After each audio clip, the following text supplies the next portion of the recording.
In a while, of course, it'll be 15 hours, and then 20 hours, and then a whole day.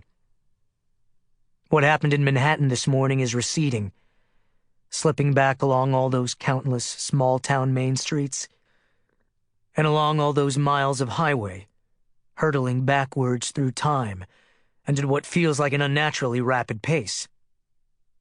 But it's also beginning to break up under the immense pressure, beginning to crack and fragment into separate shards of memory, while simultaneously remaining, of course, in some kind of a suspended, inescapable present tense, said hard, unbreakable, more real and alive than anything I can see around me here in this motel room. I look at my watch again. The thought of what happened sets my heart pounding, and audibly, as if it's panicking in there and will shortly be forcing its way, thrashing and flailing out of my chest. But at least my head hasn't started pounding. That will come, I know, sooner or later. The intense pinprick behind the eyeballs spreading out into an excruciating skull-wide agony.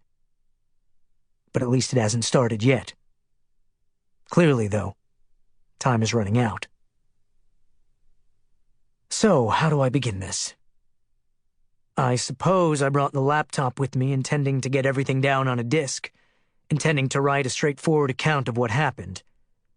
And yet here I am hesitating, circling over the material, dithering around as if I had a couple of months at my disposal and some sort of reputation to protect.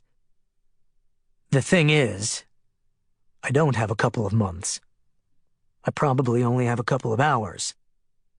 And I don't have any reputation to protect. But I still feel as if I should be going for a bold opening here, something grand and declamatory. The kind of thing a bearded, omniscient narrator from the 19th century might put into Kickstarter's latest 900-pager. The broad stroke. Which I feel would go with the general territory. But the plain truth is there was nothing broad-strokish about it. Nothing grand and declamatory in how all of this got started. Nothing particularly auspicious in my running into Vernon Gant on the street one afternoon a few months ago. And that, I suppose, really is where I should start.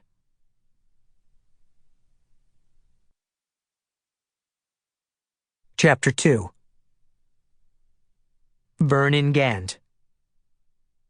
Of all the various relationships and shifting configurations that can exist within a modern family, of all the potential relatives that can be foisted upon you, people you'll be tied to forever in documents and photographs, in obscure corners of memory, surely for sheer tenuousness, absurdity even, one figure must stand towering above all others, one figure alone and multi-hyphenated, the ex-brother-in-law.